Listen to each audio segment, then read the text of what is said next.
campus of Westfield State University.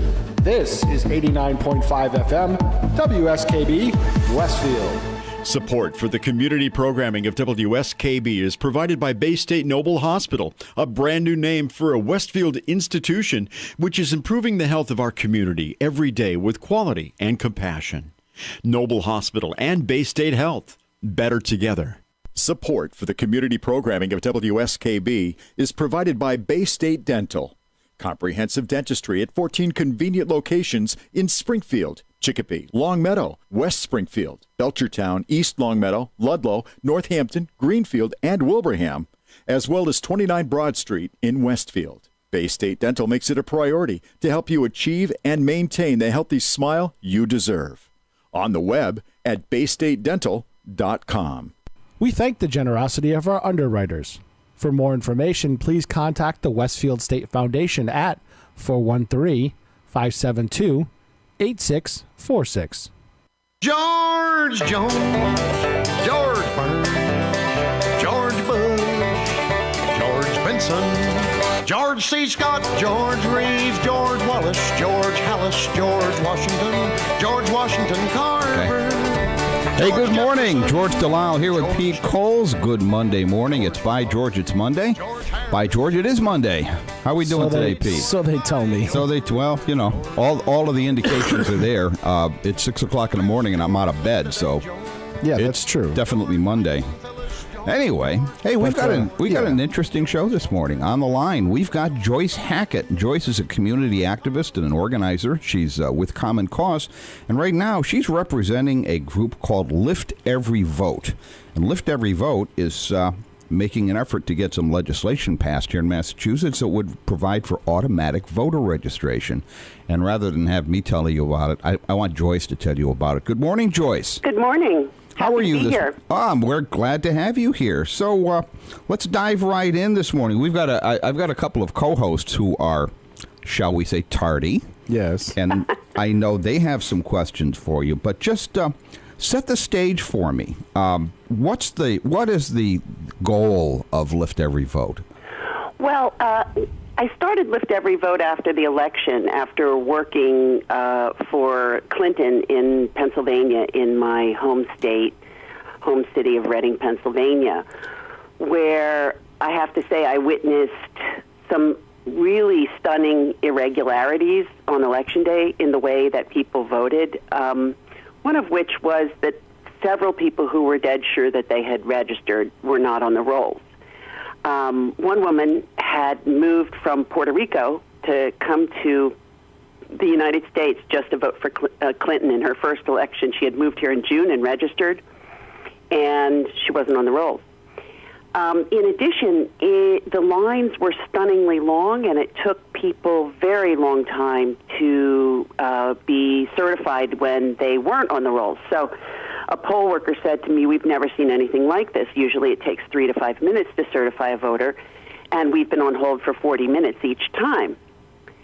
And when she said that, I remembered that Rachel Maddow had held up a brochure that the Trump campaign had put out, and she was even a little bewildered by it. The brochure said, if you want to change your vote on Election Day, call the Board of Elections.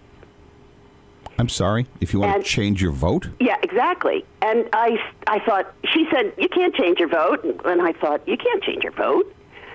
And I suddenly realized that this was what I was witnessing, these heavy delays, the long lines, the difficulty in certifying one voter after another, was the result of the phone lines at the Board of Elections being completely gunked up by frivolous calls that shouldn't have been generated in the first place, but were. Hold on. Pete. Pete. We're going to let her talk, and then you'll get your piece in. Go ahead, Joyce. So that was my conclusion, and I saw a couple other issues where ballots were not secure in the chain of custody, which means that they are in a secure. They are held securely all the way through the process. They have to be transported. They have to be counted. The tabulating computers have to be transported. here in Massachusetts, we have an excellent situation in that regard because our state police oversee the chain of custody, but in Pennsylvania that's not the case. Anyway, I started a volunteer organization and found that there were quite a few people interested in working on voter suppression and on protecting our democracy. And I couldn't find just a basic group on Facebook that focused only on voting. So I started this. It grew very quickly. I did some reading and realized that I felt that automatic voter registration was the clearest way for me to, in a positive manner, impact our democracy and help secure its safety in a way that is really bipartisan. So I decided to work on that, and our group worked on that for about 8 months. And then I realized late to the game that there was an election modernization coalition already working on that of very impressive organizations. It's a 65-group coalition led by Common Cause. And I went to work for them as an organizer. So I'm really here on behalf of Common Cause. I'm the statewide automatic voter registration organizer for Common Cause Massachusetts. Okay. Now, Pete, go ahead. I just think that's more of failure of teaching civics than people. I mean, if people believe that they could change their vote by reading something, that's a failure of teaching civics in this country. And I don't think that an automatic voter registration would be needed if we taught civics and how important your vote actually is. People would line up to register to vote. So, Joyce, what do you say about that? How will, in your view, automatic voter registration address some of the issues? Well, every other country in the G20 but the United States registers its voters automatically. And 13 states have already passed automatic voter registration in this country, plus D.C. They aren't just blue states. It's also red states have done this. Alaska, West Virginia has passed it. And there are several reasons. We seem to focus so narrowly on voter motivation, but we make voting harder than almost any other country. Every country in Europe holds elections either on a Sunday or a holiday. Our country holds it on a work day, and legally employers are obliged to give voters time to vote. But in reality, with people with 2 jobs, or even 3, people who drive a truck and live in a state that doesn't have no excuse to absentee balloting, people who are homebound and have trouble, we don't make it easy to vote. What automatic voter registration does is a very simple change that has a really dramatic result. And that is that it changes our system from an opt-in system to an opt-out system. So it's not totally automatic in the sense that you have 2 alerts. You have 2 chances to opt out. You will go to either the RMV or Mass Health. And in your interactions with them, the clerk will ask you, would you like to decline to register to vote? Currently, they ask you, would you like to register to vote? And most people, I just waited 45 minutes and now I have to get back to work. Many people say, I'll pass.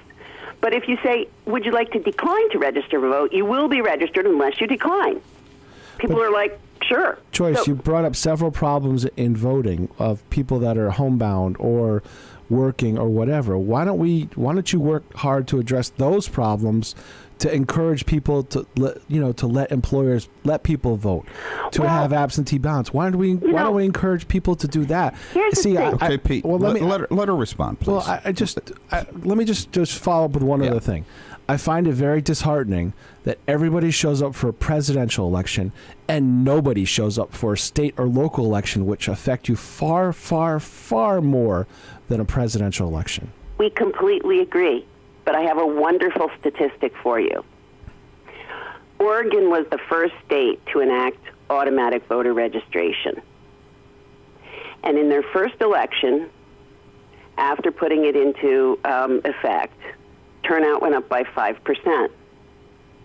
Now, Oregon also has mail-in voting, which of course makes it even easier.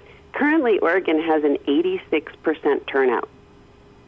Now, and that's not what we have now, the low turnout that you mentioned, which is so important, and I completely agree with you. That's not historically the norm. In the late 19th century, turnout often was between 85 and 95%. Now, not everybody could vote. Because civics was a big thing back then. Well, they taught American history, and it was. We've been very close to a lot of wars. We haven't had a significant war in years, and that tends to unite the country. You know, interestingly, a bill to mandate the teaching of civics in Massachusetts high school is making its way through the legislature. A fellow activist of mine here in Great Barrington has been hard at work on that bill, and I can't say how strongly I support it. I agree with you 100%, and I lean to the right. A friend of mine happened to give me a high school government textbook from 1905.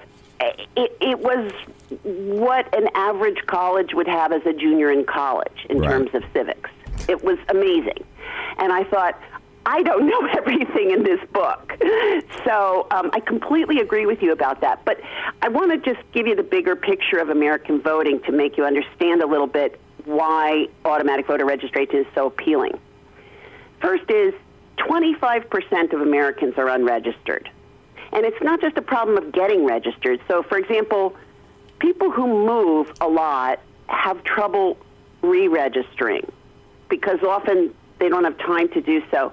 Foster children, former foster children, are one of the most under-registered groups in America because in states that require strict ID, and 34 states do, these foster children do not have these documents.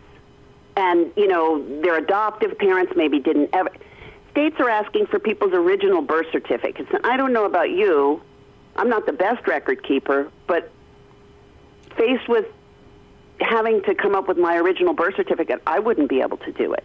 People move from one state to another. There's a case that was identified by Vote Riders where a woman who was naturalized when she was 8 lived in Illinois her whole life, and then she went to Wisconsin. And, you know, in the Wisconsin election, 200,000 people, more than 200,000 people, didn't have the required ID to vote.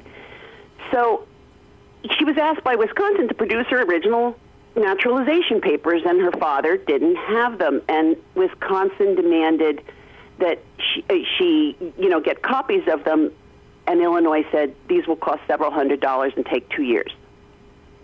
So I think very often as Americans we don't really realize that's insane. Yeah, I agree with that. The level That's of impediment that we put up to voting. So Joyce, how much of that kind of impediment is deliberate voter suppression? You know, that's a really good question, but I would just unpack the notion of turnout for you, because one of my missions is really to make people think, take apart the notion of turnout. If the line in the election is a half a mile long and you have bad knees, your knees are going to prevent you from turning out. If 40% of the voting machines break, as they did in Detroit, you're not going to turn out. If you don't have the required ID, and ID is a highly contested tactic to combat a perception of voter fraud that is very, very rare in reality. If you don't have the ballot ID, you don't get to the polls. I think it's really possible to look at a lot of issues in America that we look at as quote-unquote empathy issues, really as voter suppression tactics. So DACA. You know, with DACA, you have 800,000 very powerful, probably mostly Democratic people about to become voters in the Latino community. Well, okay, I'm going to topics. Well, no, that's not what I'm saying. DACA is if those folks are in fact given a clear path to citizenship, what you're saying is probably true. But right now, but there's they had a clear path to citizenship, and Puerto Rico similarly. You know, we only allow American citizens to vote, but only if they live on the main of the 50 states, right. And that's really. You know, what you saw in Puerto Rico is the result of one thing. They can't vote. Right. I think Puerto Rico would do far better as a state, but they don't want to be a state. They voted twice to become a state. They have voted to become a state, Pete. Yeah. Okay, so, you know what? Joyce, hang on a second. We've got to take a quarter-hour break. We've got a couple of messages we need to deliver, and we'll come right back to this in a moment. Okay? Fine. Thank you. Thanks. Support for the community programming of WSKB is provided by Commercial Distributing Company of Westfield. Now in its third generation of family ownership, Commercial is one of the premier beverage distributors of Western Massachusetts. The Plasek family and the staff of Commercial Distributing wishes you good times throughout the year and urges you to drink responsibly. Support for the community programming of WSKB is provided by the Barnes & Noble College Bookstore in the Ely Campus Center, offering Westfield State t-shirts, sweatshirts, and gift merchandise. All of your academic needs, and offering textbook materials in new, used, ebook, and rental formats. Available at the bookstore on campus or online at westfieldstate.bncollege.com. Support for the community programming of WSKB is provided by the Dunkin' Donut Shops of Westfield and the Sardinia family. It's nice to know that even as the world changes, Dunkin' Coffee remains the same at 7 convenient locations throughout Westfield. We thank the generosity of our underwriters. For more information, please contact the Westfield State Foundation at 413-572-8646. Thursday morning from 6 till 8, it's Patrick Berry, owner of the Westfield News Group. Community Radio. 89.5 WSKB.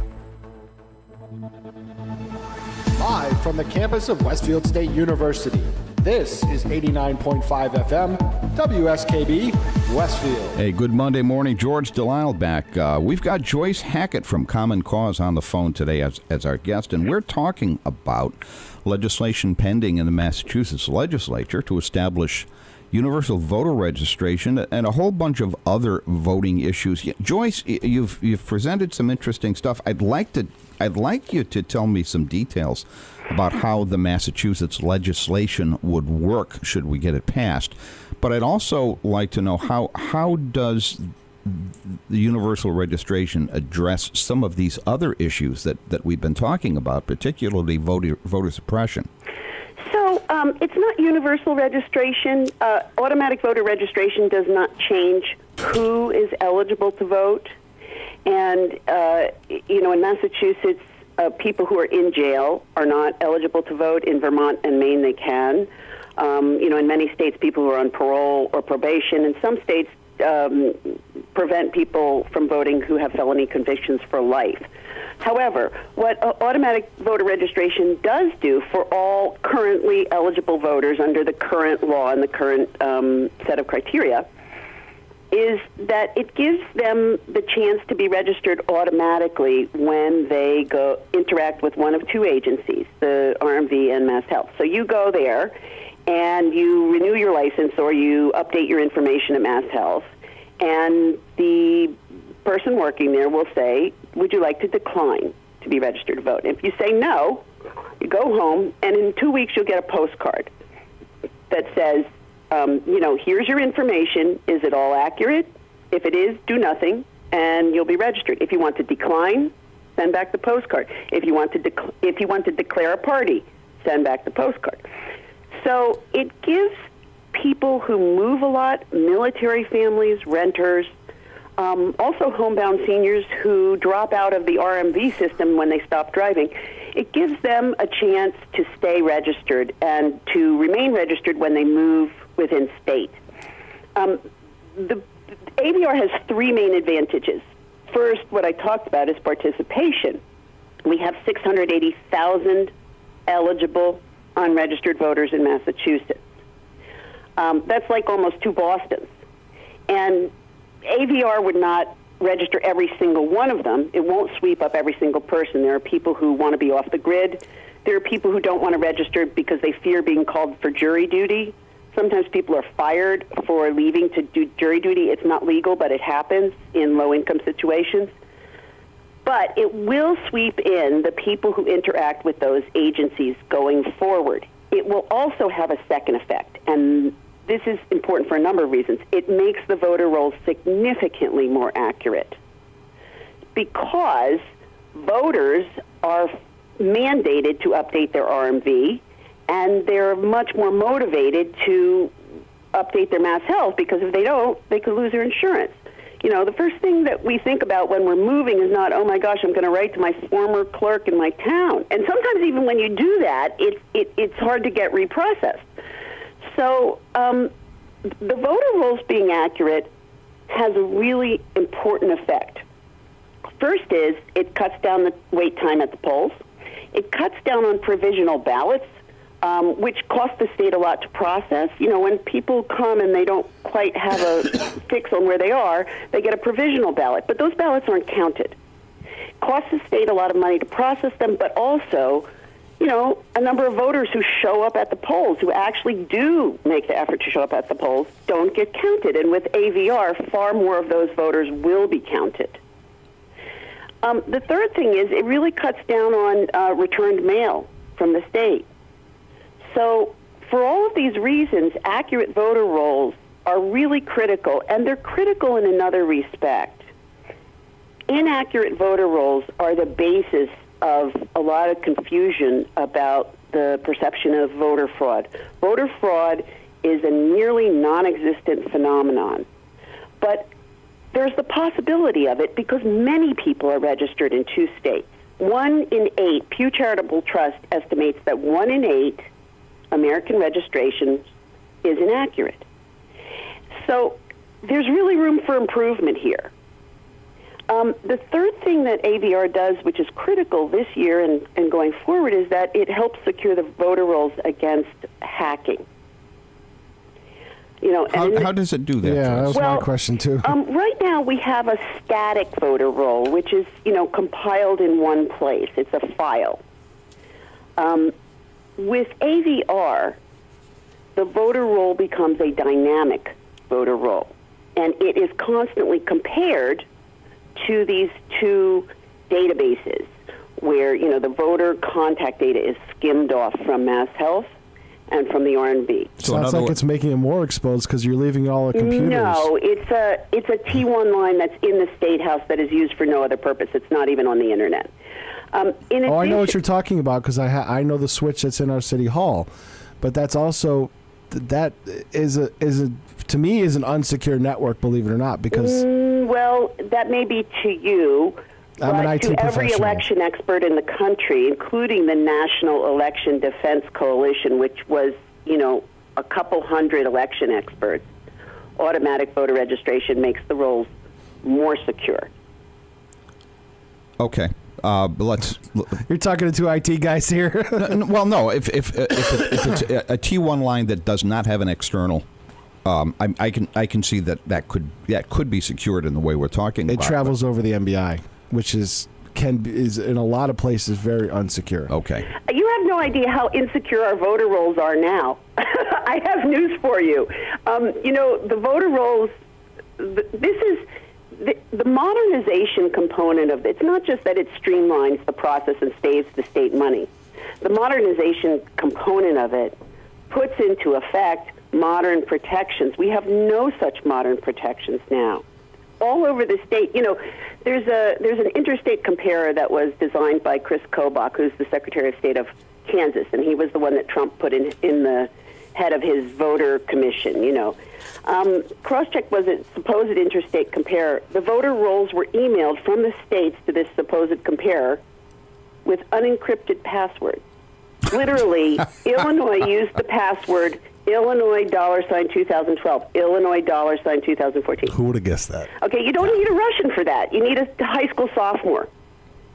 That's and amazing. all the states. By the way, Joyce, we're joined by Steve Dondley in studio now. Steve is a former city councilor here in the city of Westfield, and He's kind of an IT guy, too, as a matter of fact. A little bit. Yeah.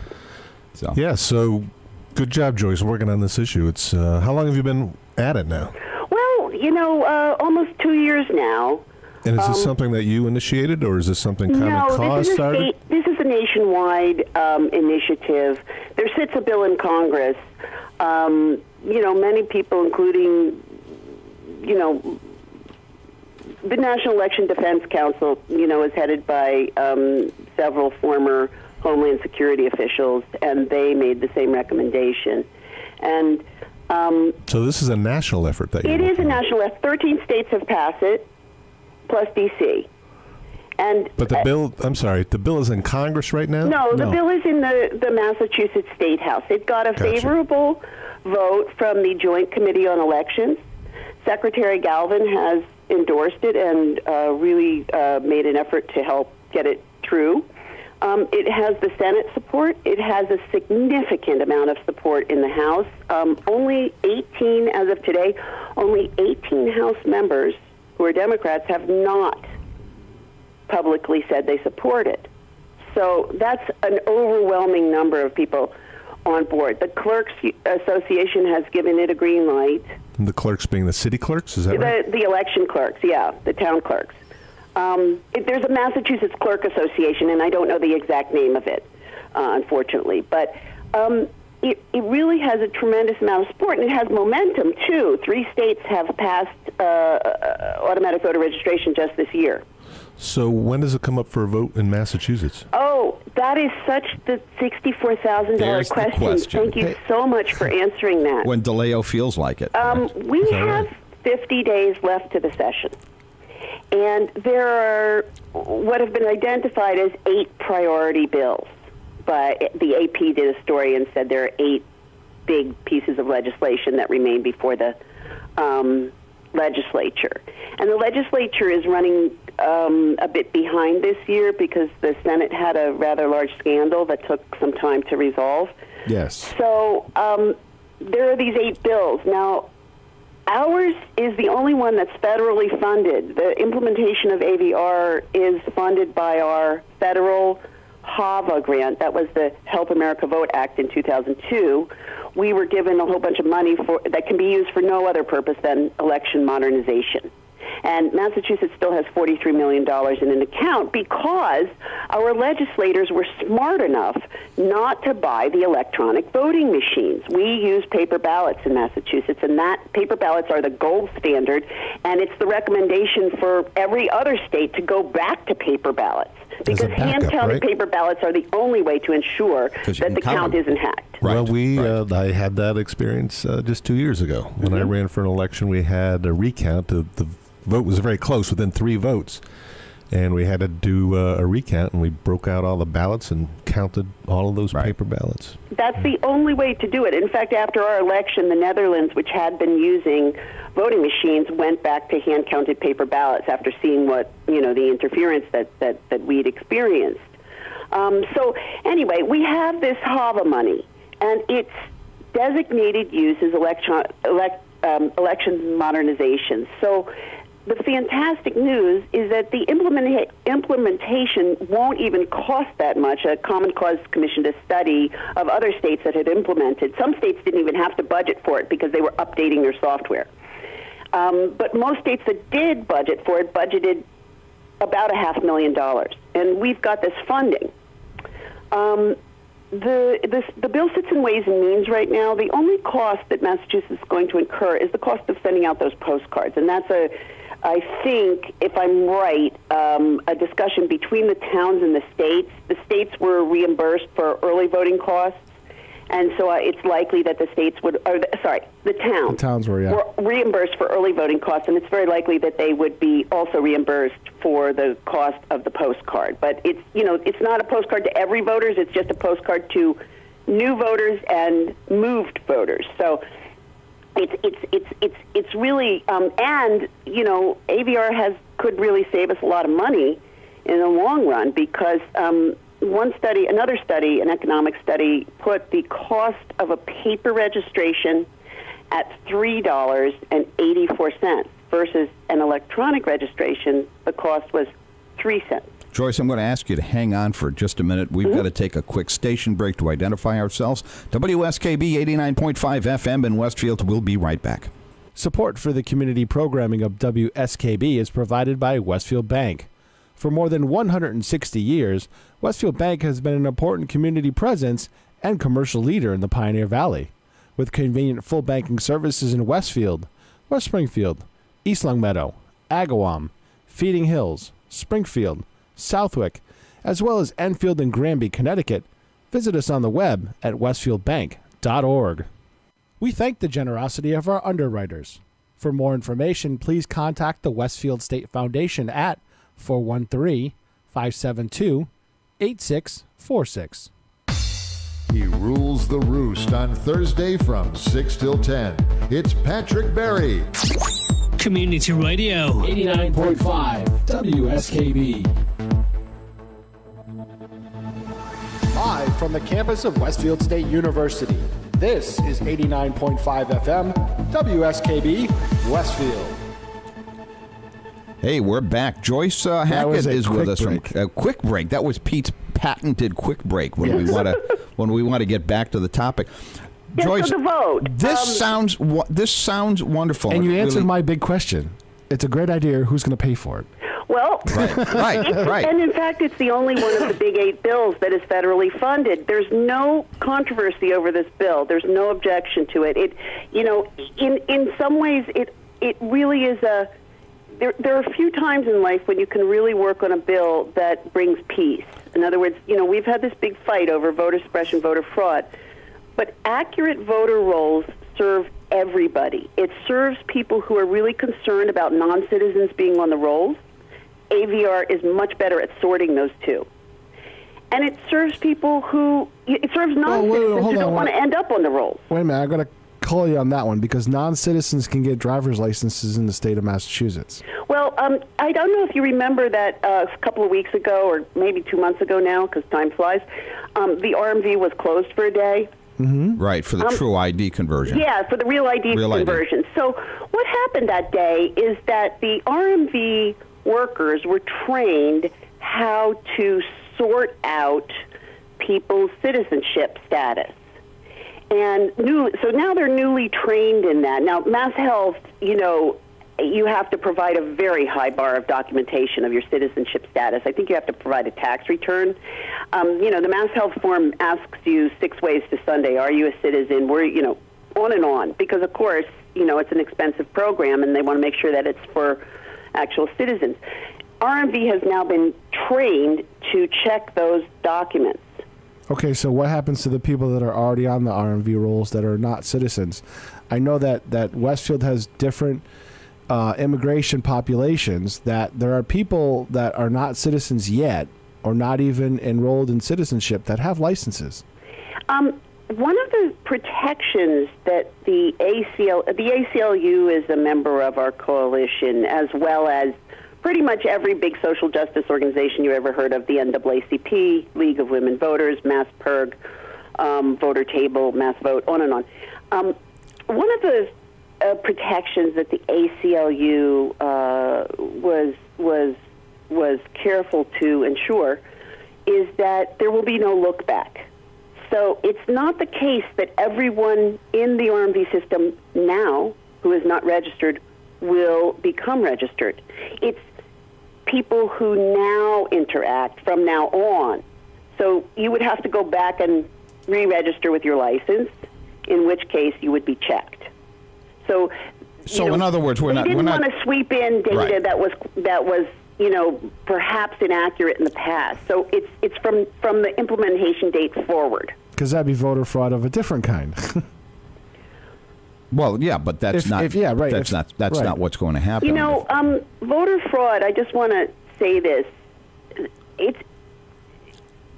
Loyola University, in coordination with the Department of Justice, studied 1 billion ballots, so for decades. And they found 31 cases in 1 billion ballots. You have more of a chance of being hit by a meteor. But that's not checking. true. I don't really know that. That's but checking 31 the out of ballots 1 billion You know, and just thinking about it from a That's not saying motivation who walked point up of view. and made the ballot. Pete, every study that's been done in the last 10 years of voter fraud has found that it practically non-existent. Every However, single study. there is the potential for it. I mean, it's hard to imagine the motivation of somebody who would face a $10,000 fine and prison for casting a second ballot in a different jurisdiction where they don't even live, where the representative is not even going to attend to their concerns. You know, like one vote for such a high penalty it's really hard to imagine, you know, a cost-benefit analysis even for a fraudulent person. So would you support, if they're going through the mass RMV and they have to get their license or some type of real ID there, would you support showing a picture ID at the ballot? You know, I'm just saying. I would not. I'm not able to opine on that. Okay. I don't think I know enough about it, and I have no problem whipping out my license that. I have issues. I have airplane. serious issues with that. With picture ID at the polls. Largely, hear me out. There are large segments, and this would not really apply in a city like Westfield, but there are large segments of the public in big cities, in Chicago's and New York's and places like that, where elderly people and disadvantaged people don't have driver's licenses. They don't have them. And well, you can get an ID card from the RMV that right. non-drivers. But I think what needs to be said here is that strict ID creates a labyrinth. This cross-check program throws people off the rolls, and states conduct voter purges based on, supposedly attempting to make the voter rolls more accurate, but the means by which they do it is inaccurate. So, minorities have more trouble voting in the first place, and then if they don't vote for a couple of elections, they're seen to be, their voter record is deemed, hypothesized to be inaccurate, and then they're thrown off the rolls. So, right. And then getting back on the rolls with the, heightened ID requirements becomes even more trouble. And it's really not just minorities. It's Native Americans who, the older population, when they went to, get an ID, many of whom had their children taken away from them. This is something that I learned in the Conyers hearings, John Conyers, after the 2004 election. So it's also, who's an underregistered group that that you don't often hear about is unmarried women. Because unmarried women change their names. They change their names when they get married. They change their names when they get divorced.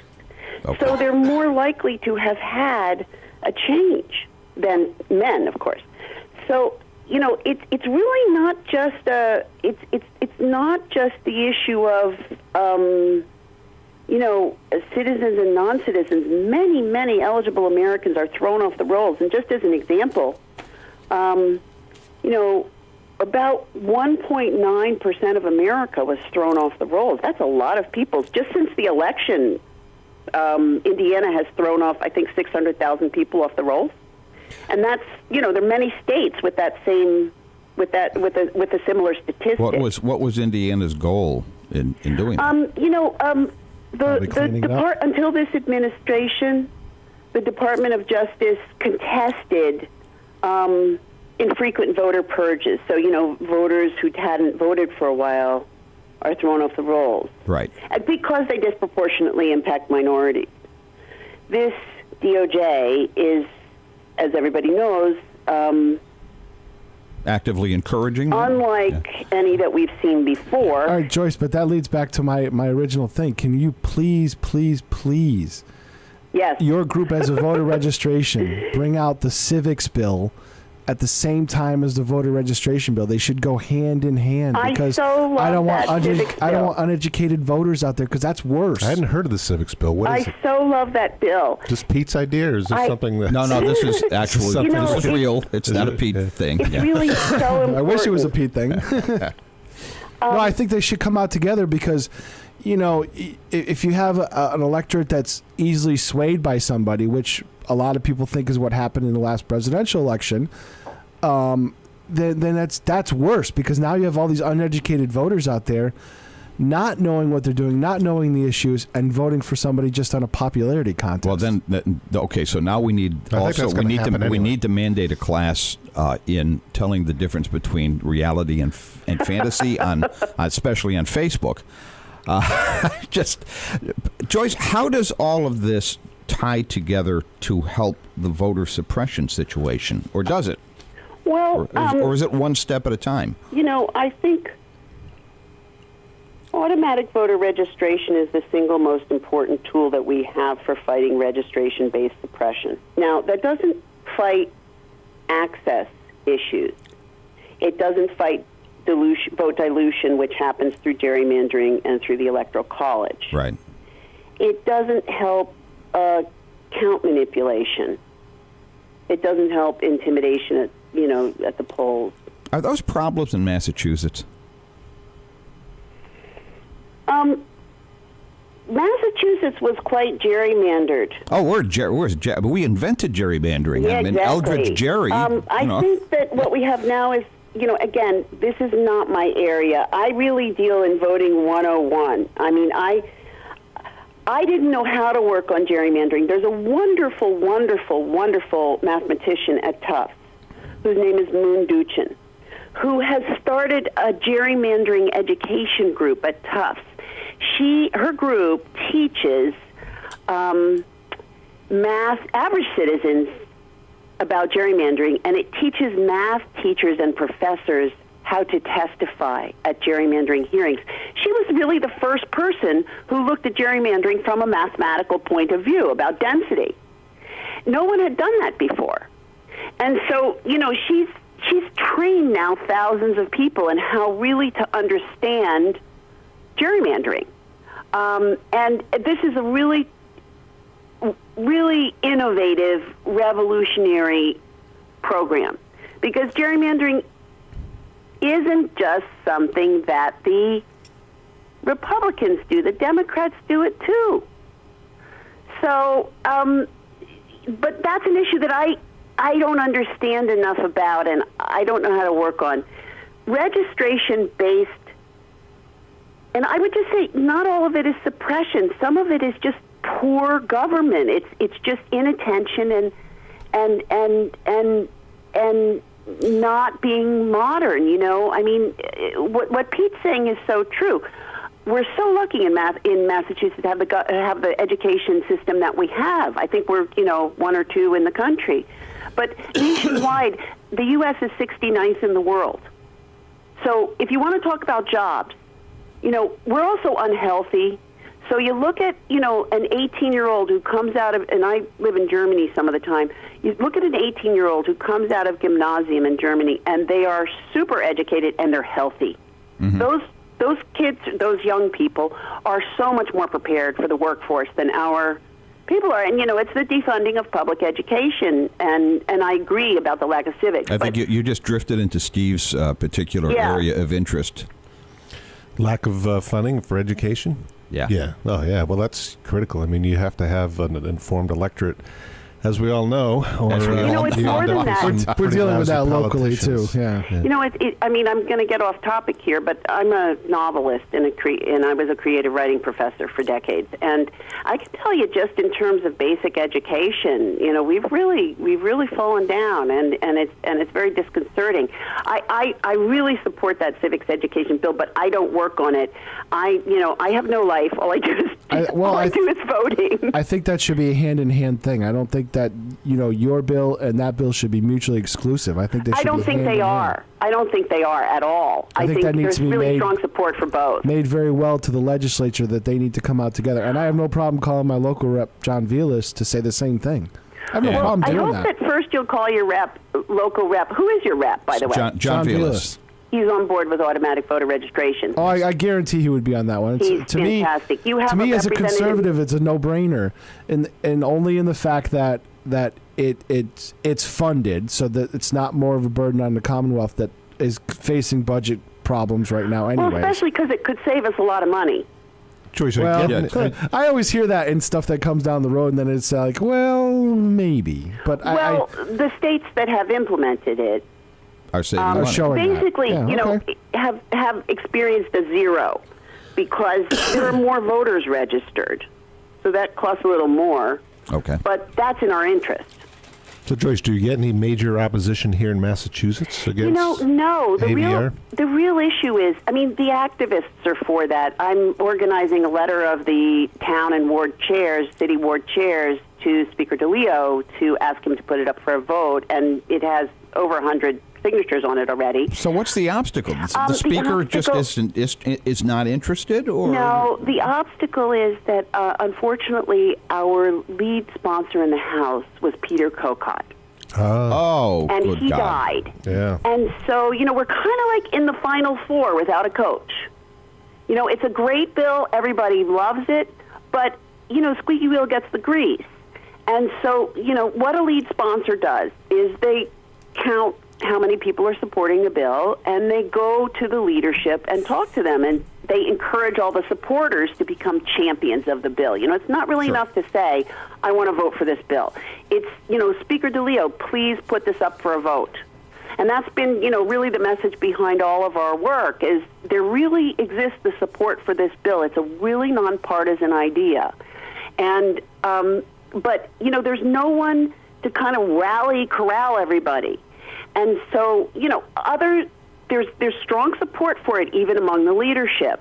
You know, we have a lot of people who are very smart about this, but other people have their pet bills that have their names on them, and they develop that bill and they work on it, and they may support this bill, but it's not the one that they're going to spend their political capital on. I don't understand why it's not the number one bill, because it supports both parties and it's a democracy protector. And in this era, you know, voting isn't another issue. It's the foundation upon which we make progress in every issue. You would think this would be very, very simple to just bring out onto the floor for a vote and have Yeah, it you know, done. they had to resolve a couple of questions. It's not that there's been obstruction. There really hasn't. But, you know, a couple of legal questions needed to be resolved. A couple of technical questions needed to be resolved. A couple of concerns needed to be resolved. You know, and when you have a bill that has that much support, there are a lot of people in the coalition with concerns. Joyce, hang on with us. We're going to take another of Pete's patented quick breaks, and we'll come right back to this. Support for community radio on WSKB is provided by Betts Plumbing and Heating Supply Company, an independent, family-owned wholesaler serving Westfield for over 50 years, specializing in plumbing, heating, and industrial piping supplies. On the web at bettsplumbing.com or at 14 Coleman Avenue in Westfield. Underwriting for the community programming of WSKB is provided by the Boys and Girls Club of Greater Westfield, serving the youth of the Whip City and surrounding communities since 1969. For more information on the Great Futures Club for ages 3 to 5, happening weekdays, and the Club Teen Center for ages 11 and older, weekdays from 6:30 till 8 p.m., go online at bcgwestfield.org or visit the club at 28 West Silver Street. The Boys and Girls Club of Greater Westfield. Great futures start here. Underwriting support for the community programming of WSKB is provided by the Greater Westfield Chamber of Commerce, the voice of business for the Greater Westfield communities. Informing, educating, advocating, the Chamber provides opportunities for members to make meaningful connections on local, regional, and state levels. For more information on the Chamber's many events, workshops, and programs, as well as the benefits of membership, visit westfieldbiz.org. The Chamber focuses on the most important economy, yours. We thank the generosity of our underwriters. For more information, please contact the Westfield State Foundation at 413-572-8646. Wednesday mornings from 6 till 8, it's Tina Gorman with Wake Up Wednesday. Community Radio. 89.5 WSKB. Live from the campus of Westfield State University, this is 89.5 FM WSKB Westfield. Hey, good Monday morning. George Delisle here with Steve Donnelly and Pete Coles and Joyce Hackett of Common Cause, who's talking to us about some legislation pending before our great and glorious General Court that would provide for automatic voter registration here in the Commonwealth of Massachusetts. Okay. Still here, Joyce? I still am. All right, then. And I'm eager to tell you how your listeners can help us pass this bill. Okay, by the way, listeners, phone number 413-572-5579. If you've got a question for Joyce, please do call in and ask it. Okay, Joyce, go ahead. So the first thing is that you want to call your representative and ask them if they support voter registration, automatic voter registration. The bill number is H4320. And if they still have concerns, you want to find out what those concerns are. The second thing, I'm not sure if any of the 18 reps who still haven't publicly declared are in your area, but that's the first thing to ask them. Are they on board? Do they support it? The second thing is, if your ward or town chair hasn't signed our letter to Speaker DeLeo, I would love to hear from them. I'm on Facebook. I can be reached through the calling system. Joyce, just to be clear, you're talking about the chairs of the Democratic and Republican city committees. We take Republicans. We take any stripe you want. So in Westfield, that would be Kathy Martin, and we're for interested in Dan having as many people in as broad a coalition as possible. Just say to Speaker DeLeo, there really is deep support for this bill. And we need to get it passed now in order to have it in effect for the 2020 election. We can't wait till next session. It has to be passed this session. I'm surprised because it's budget neutral that they haven't just taken this up. But look at how long it took them to do the marijuana regulations. I mean, things move slowly. And especially because it's something that really makes life easier for every voter in Massachusetts. Just imagine, the state currently collects your information 3 different times if you're in Mass Health. It's the RMV, it's Mass Health, and then it's the Central Registry of Voters. And eliminating one step in that, makes voters' life easier in addition to all the other improvements that I mentioned. So, this isn't something that just helps people who want to use marijuana products or people who, I wasn't talking about use. I'm just talking about the wheels of government sometimes move very slowly. I really think, it was a blow that we lost Peter Kokot. Oh, that it was. And I think, that kind of, support and encouragement and noise making and corralling and strategizing, it really takes a lot of effort to pass a bill, any bill. And so, that's why we really need average citizens of Massachusetts to contact the reps, or they can send a postcard to Speaker DeLeo. We have postcards on Lift Every Vote, designed by Joyce Hackett. They're very attractive. I'm sure they are. And you can order, they're very cheap too, and you can order 50 of them and send them to your reps and give them to your neighbors and send one to Speaker DeLeo and ask him to put it up for a vote. Now, what about the Senate? The Senate's on board. So they've already passed So they've it. passed a bill? I think it's a complicated kind of relationship between the House and the Senate that I personally don't totally understand. Neither does anyone in the House or the Senate. But But I do understand that our issue is getting it passed in the House. Okay. So the House is where we're focused. We're focused on the reps. We're focused on the leadership and asking the leadership, the people who support it, to really champion it. Okay. So what happens if we do get this passed in the House? Or I think the Senate, the bill is already reconciled.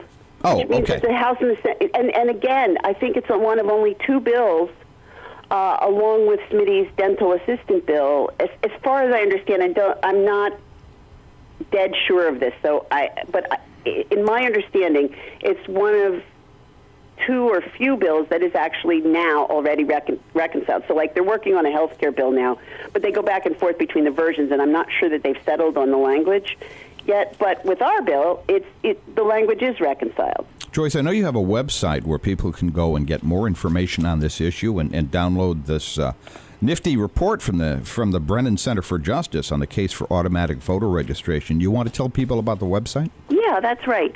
On our website at Lift Every Vote, on the homepage, we have a wonderful AVR video in 2 minutes flat.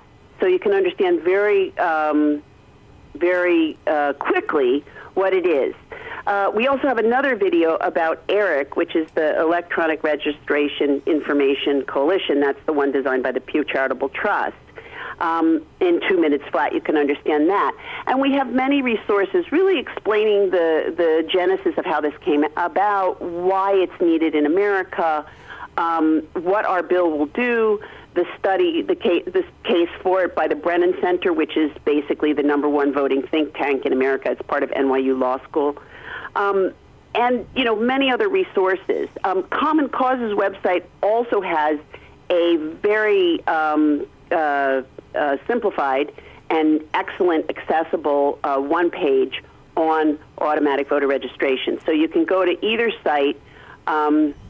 I do the Lift Every Vote website. That's a volunteer group. Common Cause, is a very respected 40-year-old organization dedicated to open and transparent government. I've really never worked for an organization that has as much integrity as Common Cause, and I'm new to it. I've heard of Common Cause. Excellent. I'm not familiar with their history, though. Did they grow out of Nader's Raiders? Or I don't really know, but they work on open and transparent government, and in that, they've done really amazing work. Common Cause was the organization that asked the question about whether Stormy Daniels' payment was a campaign contribution and brought up this whole issue of inappropriate campaign contributions. So they work on election issues primarily. Yep. They worked pro bono on a lawsuit in North Carolina that they won, strongly won, that's currently before the Supreme Court about partisan gerrymandering in North Carolina, that if they win, will really change the landscape of gerrymandering in America, because it will establish, as I understand it, and I'm no legal expert, but it will establish a defined criteria for what partisan gerrymandering is. Yeah, forgive me if I don't hold my breath on that one. The Supreme Court has been, in the past, been very reluctant to tamp down partisan gerrymandering. In this case, they have a Democratic case and a Republican case. So people are hoping that they'll treat them together. But that would be different. And I also think that the Supreme Court wants to stay out of states' rights as much as possible. Well, part of the court does. The North Carolina case is based on the federal Constitution. Interestingly, the Pennsylvania case that was won took a different strategy, and it was an effective one. They based their suit only on the Pennsylvania Constitution. Right. So it wasn't able to be overturned, or even heard in appeal by the Supreme Court. Right, because it wasn't a federal case. Right. It was based on the Pennsylvania Constitution. Mm-hmm. And that case was won, and Pennsylvania now has a new district map. Right. And significantly different district map, but that doesn't, because it was a state decision, that wouldn't carry over to any other state. Yeah, that's right. Right. We need to take another station break. Hang on there, Joyce, because I don't think we've covered everything. So this is WSKB FM 89.5 Westfield. We'll be back after this. WSKB's programming is generously underwritten by Whip City Fiber, Westfield Gas and Electric, where they offer gigabit internet speed. Whip City Fiber, turning Westfield's neighborhoods into fiberhoods. On the web at whipcityfiber.com. We thank the generosity of our underwriters. For more information, please contact the Westfield State Foundation at 413-572-8646. Wednesday mornings start off right from 6 to 8 a.m. with Tina Gorman and Wake Up Wednesday. Community Radio. 89.5 WSKB.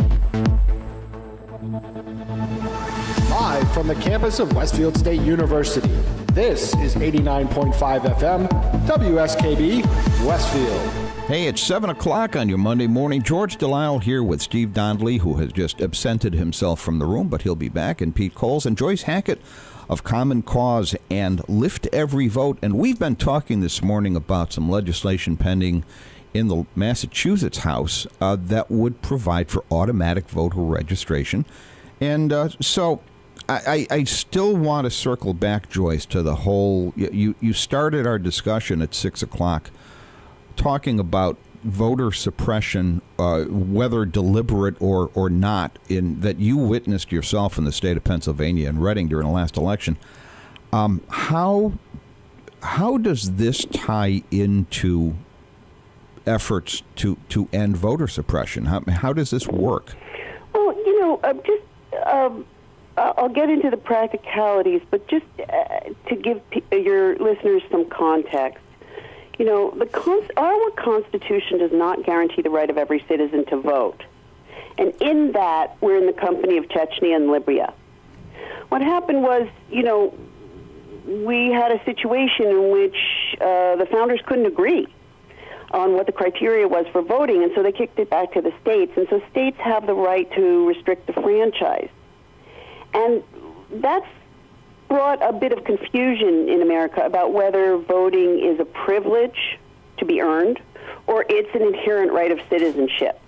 Now, if you think about our fundamental rights, I don't know of any other one that you have to use in order not to lose. Right.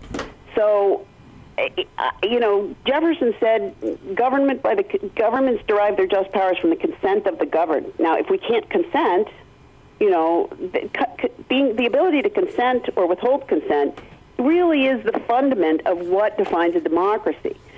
So I think at this point, we've really got to rethink this idea that we're going to punish people for, crimes by stripping their right to vote, because it's a fundamental right of citizenship in a democracy. Well, as you mentioned, though, the idea of universal suffrage is a relatively recent one in this country. Well, our two most famous abolitionists of Massachusetts fought for it for decades, William Lloyd Garrison and Frederick Douglass. Mm-hmm. That was what Susan B. Anthony fought for over 60 years. So, that idea collapsed in the wake of the Civil War when the activist community was very tired. And they accepted, only the vote for black males, not the vote for everybody. So 51% of the population was still, after the Civil War, left unenfranchised. And it took women 50 more years to get the vote. But in terms of our national landscape, I think it's really important to come to consensus solutions, common sense, cost-saving consensus solutions about how to create the result that most Americans want, which is one person, one vote, which is that we are equal in our ability to choose our representation. Voting is really a dramatic and almost spiritual moment in the life of every American. It's the moment at which we have the potential to all be equal. Now, there are many factors that get in the way of that. The Electoral College doesn't weight each vote equally. So, the number of people that get one vote in Wyoming get half, or one elector in Wyoming get half, the same number of people get half an elector in Florida and New York. So, it really weights the votes of certain states as opposed to other states. But that's a separate issue. That's a representative democracy. Well, that's an issue that can only be dealt with a constitutional amendment. That's right, and that's really far away. This is a very practical tactic to ensure that we enable our eligible voters to have access. We just make the process more streamlined for the states, less paperwork, less bureaucracy, and make it easier for voters who are eligible to be registered. Now, I think this is I am fully in favor of this particular piece of legislation. I just think it makes sense. But I look at the Commonwealth of Massachusetts and the way we conduct elections in the Commonwealth, and our tradition in Massachusetts for at least the 20th and in the 21st centuries of relatively universal suffrage here. And then I look at for example, the states of the old Confederacy, where voter suppression in the Jim Crow era became practically an honored tradition. I mean, those states have, right into the 1960s, those states did everything in their power to make sure blacks didn't get to vote. Well, and I would, Michelle Alexander published a really excellent book called The New Jim Crow, which argues, I think, very convincingly that the tactic of mass incarceration is a continuation of that endeavor because, prisoners are counted for congressional representation in the census, but they can't vote. But they can't vote. Mm-hmm. Oh, I didn't know that. So that's an issue. One of the biggest issues in the election issues nationally in the country right now is the effort to re-enfranchise people with felony convictions in Florida. 77% of whom are already living in their communities, paying taxes, and leading law-abiding lives. Florida is the worst state in the country for this. They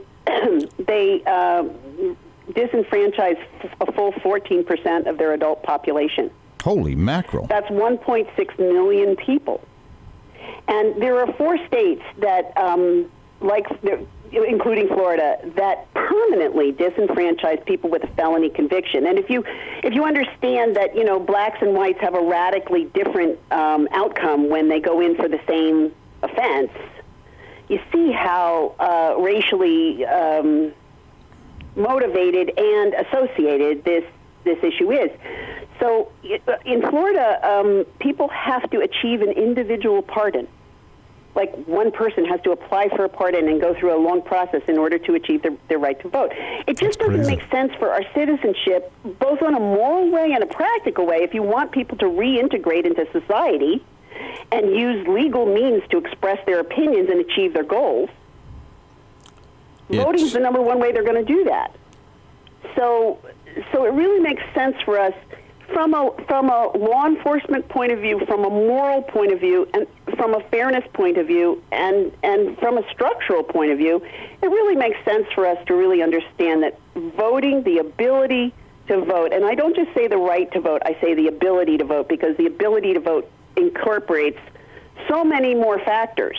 How do we measure up here in Massachusetts? Do you have any statistics about how many people we have registered to vote compared to... Yes. Nationwide, 25% of the country is not registered. That's according to the Pew Charitable Trust. In Massachusetts, we're better. It's 15%. But I would really contest that 85% registration is, relatively close to universal suffrage, because every other advanced industrial country has registration rates in the high 90%. And how much closer would the automatic voter registration get us to 100%? We don't know. Do you have any estimates? We don't know. But, I can only give you the example of Oregon, which, Oregon has an 86% turnout now. 86% turnout? 86%, which means that, Is that for presidential or for all election? Presidential, I think. I would assume. Would that have been for the 16 election? That wasn't. The secretary. We've had 2 experts come to the legislature. One a Democratic Secretary of State from Oregon, and one a Republican Secretary of State from, I think. Now, is that 86% of all registered voters, or is that 86% of all potential voters? I think that's potential voters. I think that's what the common notion of turnout means. Yeah. Of the eligible voter pool, right? So, and I am not sure whether it's. I don't know whether it's. 86% is amazing. It would shock me out of my shoes. Even if it was just registered voters, that's really high. Yeah. It's and I think that really speaks to the fact that people want to vote. Denver is really a leader in voting modernization. They have voting centers where you can go and drop your ballot. And I heard an interview. Common Cause leads an election security initiative where you can listen into these calls with experts. It's a wonderful initiative and worth signing up for if you have any interest in that. And one of the people that they interviewed was, as I recall, the head of elections in Denver. They have these, voting centers where you can drop your ballot, and people don't like to drop their ballot in a box. They like to hand it to a person. One of the statistics that I heard from this is that, sometimes there's a problem with the ballot and they alert the voter via text, and the average time it takes voters to come in to correct a problem that they're alerted of is 90 minutes. So people, we have this voter blaming in America. It's really strange. And we really have to hold our government to a higher standard and say, that when government really promotes voting and promotes effective management of voting, people vote. They know that it's in their interest. They want to advocate for their own interest, and it's something that's pretty simple to do, to advocate in their own interest. Well, we're getting there slowly but surely. I mean, it's kind of a mess here in the United States, where every state runs its own election process, and it seems to be getting more precarious now. I really think it is, and I think another problem that we haven't talked about at all are voting machines. We have 4 companies. Is that something Common Cause works on? No, I'm not sure it does. Like I said, I'm like 24/7 registration. But our systems are very insecure. Every voting machine that we have can be hacked. Even the ones that give paper records can be programmed to give out a paper record that reflects the voter's intentions and record the opposite.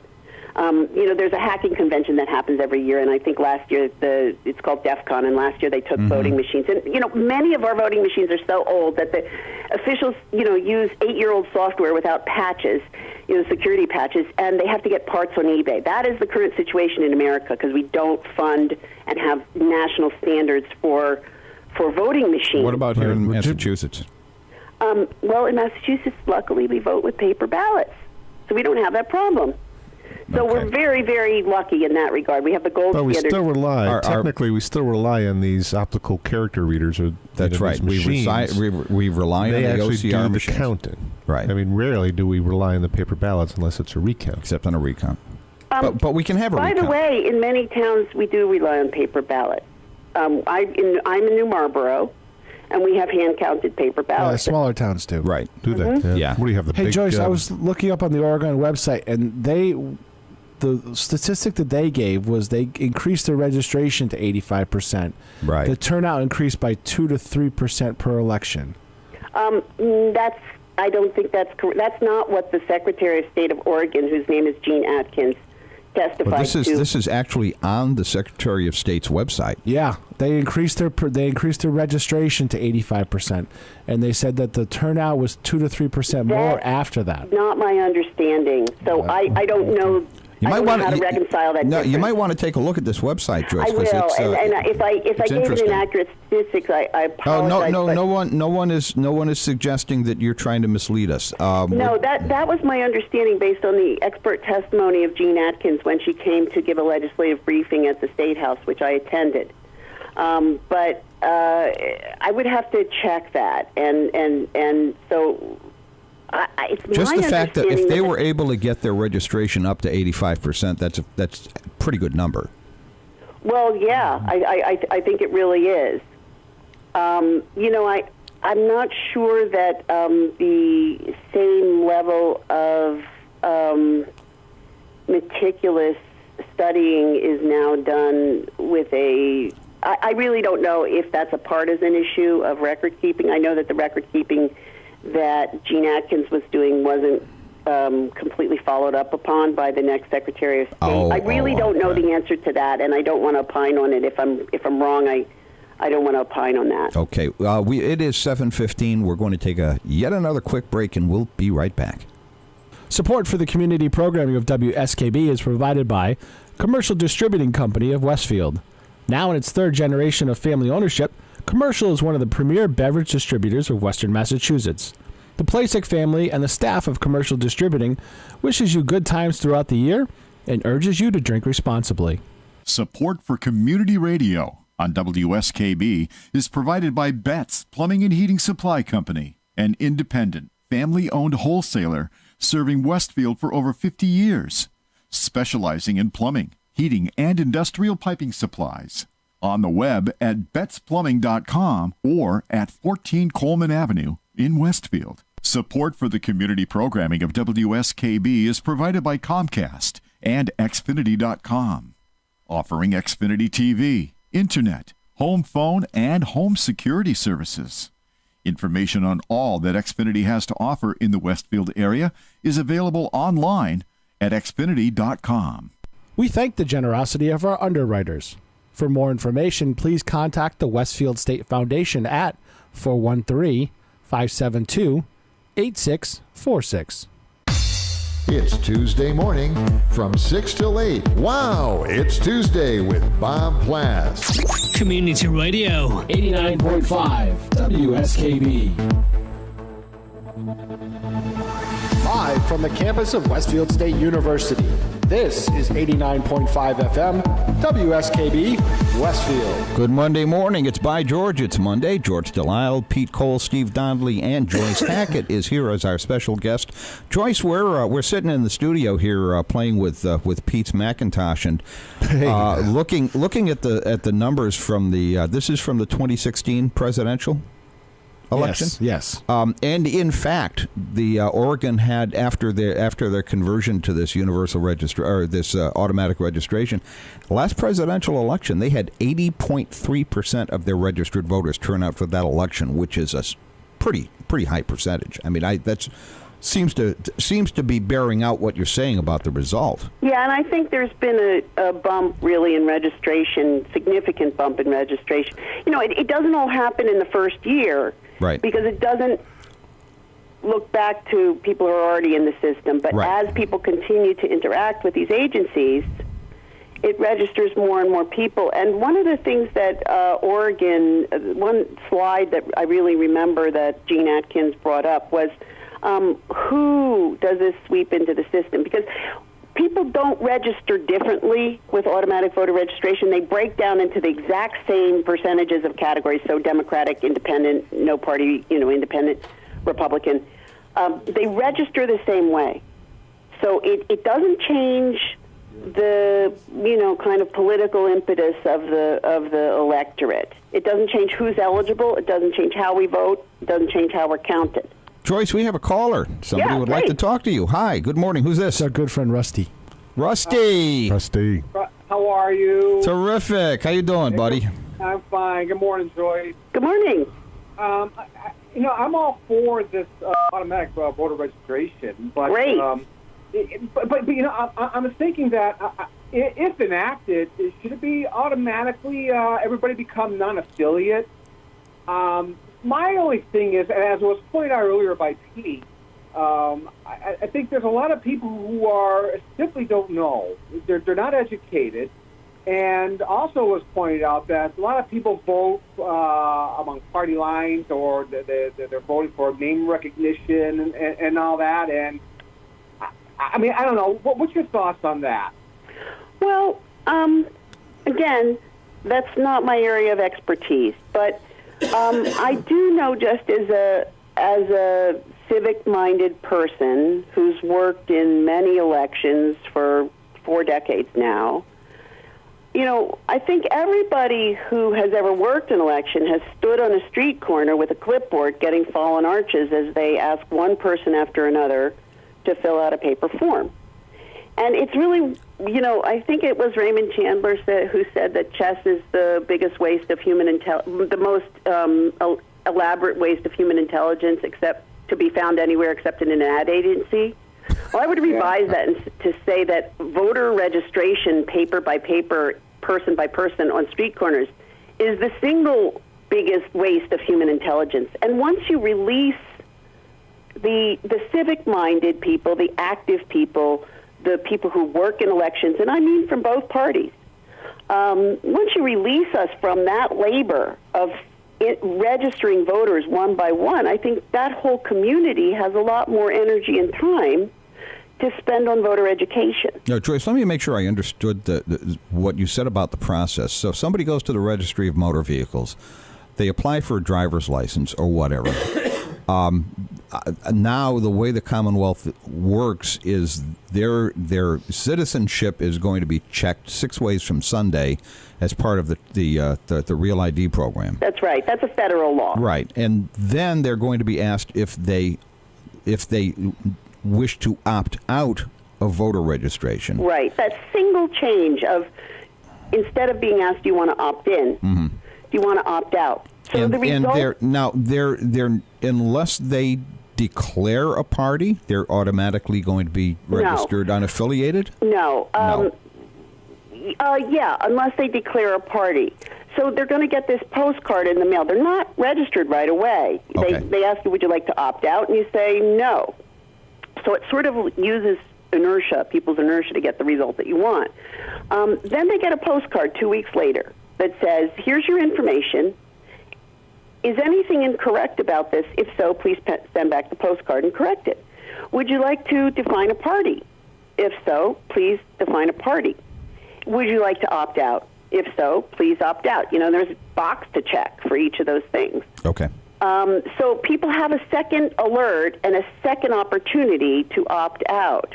But if they don't opt out, the state, the two agencies collect the voter contact data of the new voters and the moved voters, and they transmit it to the central registry. Now, what happens if I don't return the postcard? You get registered. As an unaffiliated voter? If you haven't defined your party, yes. Okay. And, of course, you can always define your party at a later date. Right. So, it doesn't... Well, you still define your party if you vote in a primary and don't affirmatively return to unaffiliated, you're going to be associated with the parties whose primary you voted in. Is that correct? I don't know the answer to that. No, I don't think so. Yeah. No, you're right, George. I believe you're right. I know that's the way it works now. No. Oh, yeah. Oh, yes, because if I vote... No. If I'm unenrolled... If you're unenrolled... And I go and pull a Republican primary you have to ballot, declare a party at that time. Yes, if to vote in the Republican primary, you've got to declare yourself by doing that, you join the Republican Party. Right. Yes, that's general law. That's the way it works. No, because that's happened to me. Been there, done that. That is the way it works. You have to go back to the city clerk and go back to unenrolled. Now, at the polls, you can fill out the form right at the polls and say, I want to return to independent. You can do it right there. Unenrolled. Independent's a party. Let's call it unenrolled. Yeah. Unenrolled is a party. No, unenrolled is not a party. You're above my pay grade here. Yeah, I'm sorry. Sorry, Joyce. It's okay, but it's a valid question. It really is. Point. Yeah, I just don't know the answer to it. Rusty, are you getting the answers you want? Yes, I am. And thank you very much, and you have a great day. All right. Thanks for calling in. 572-5579, the telephone number, 572-5579. If you've got a question for our guest, Joyce Hackett, please pick up the phone. Give us a call. So where were we? I think how to get this across the finish line. Or how to get this across the finish line. I think that's the biggest thing right now. Yeah, I think that's really the issue, is how to get it across the finish line. And I think really, like I said, we have a very big coalition of groups working for this. We have, the SEIU union. We have justice groups of several different religions. We have the social workers. We have the Sierra Club. Really, many groups understand that, everybody benefits and our democracy is stronger. Do you have any notable Republicans or right-leaning groups who are on board with this? It's funny. We have Republican co-sponsors of the bill. Okay. And it's my understanding that there's GOP support for the bill. Recently, we had this Republican Secretary of State who had implemented it come and meet with some legislators. And of course, I'm not privy to those conversations. I really don't know the result. But it's my understanding that there really is no significant opposition. Once people really the issue is the issue that I imagine, once people understand that it really saves a lot of money, that it's more effective, that it streamlines, that it really cuts down on bureaucracy, and that it makes things just makes the process more accessible to eligible voters. It doesn't change who's eligible. And it sorts citizens and non-citizens more effectively. It's really something that has something for everyone. I mean, really, what's not to love about it? So how we get it over the finish line is that average citizens ask their party members, ask their legislators, convey to Speaker DeLeo that this is something that they really care about and want to see passed. We've just got to push it up a little bit into the spotlight. And with that, Cindy Cream is the senator who's the lead sponsor in the Senate. She's done a great job, but in the House, we really need average citizens to talk to we have a list on Lift Every Vote of the legislators who haven't yet declared their position, mm-hmm. and people can go and see whether their legislator is on board or not. That doesn't mean that they're against it if they haven't declared that they're for it. It just means that they may be for it, we don't know it. They may be that the bill has just slipped under their radar. Legislators have a really challenging set of constraints. They're presented with 6,000 bills every session, so people can't be on top of every one of them. But this one seems really important, both because it impacts so many people and because voting really is the foundation of our democracy. How much time do we have to get something happening in the legislature for this session? It's been making its way. It got the favorable vote from the Joint Committee on Elections, and Secretary Galvin, working with the coalition, endorsed the bill and helped get it processed. Many concerns that legislators had in the past have been answered, but it has to be passed by the end of the session, and the session ends on July 30th. And functionally, really, we have about 5-6 weeks. Okay. Because we can't leave it till the on the wire. So this is a very, very timely issue, and it's something that really needs to be done this session in order to have it implemented for the 2020 election. Unfortunately, John Vilas has been, shall we say, activated by the United States Army. And is he out? Is he gone yet, Pete? I don't know. John is being deployed to Afghanistan for 6 months. Wow. Yeah, which is he's a captain. And will that leave Westfield without representation? It effectively, yes. Yeah. He's got a staff. Yeah, he's got a staff. But yeah, I know that you don't just serve Westfield, but you serve some areas around Westfield, and if you have listeners from Springfield, West Springfield, Chicopee, Ludlow, East Springfield, anywhere around there, there are a number of legislators in your area. Springfield is a big city in Massachusetts, and the supporters need to know that this is a priority for voters. And the reps who are not yet declared, I think, would benefit from knowing that voters are really thinking about this issue and care about it. And it's a really easy way, advocating for this bill is a really easy way to take a step to protect our democracy. Absolutely. I had a woman I worked with I worked for 46 years at the Springfield Republican, and there's this one particular woman I worked with for years, and I can't tell you how many times I had the conversation with her, coming into an election saying, are you, hey, have you registered to vote? No. Well, why haven't you registered to vote? Don't want to. Don't want anything to do with it. Don't want to vote. Don't want to hear about it. Was this don't a reporter? Want to talk about it. No. Somebody working in the circulation office. But this was a relatively, this is an educated young woman. Husband owns a business. It was just amazing. It just amazes me that there are people who absolutely don't want to engage in the political process at all. You ever heard the saying that even atheists pray when the plane starts to go down? People cannot want to participate in any way, but then when their Social Security benefits are jeopardized, or when they can't get a student loan for their kids, or when they need health care, suddenly the impact of government decisions and who our leadership is, and I don't just mean by party, I also mean the selection of the best capable, most capable, least propagandistic, most competent legislator. These selections really make a difference, and they really make a difference to small business owners who, may need funding for a short-term small business loan, or, they really make a difference. And the government really makes a difference in people's lives. Joan, hold that thought. We've got to take a quick station ID break. This is WSKB FM 89.5 Westfield. We'll be back in a moment.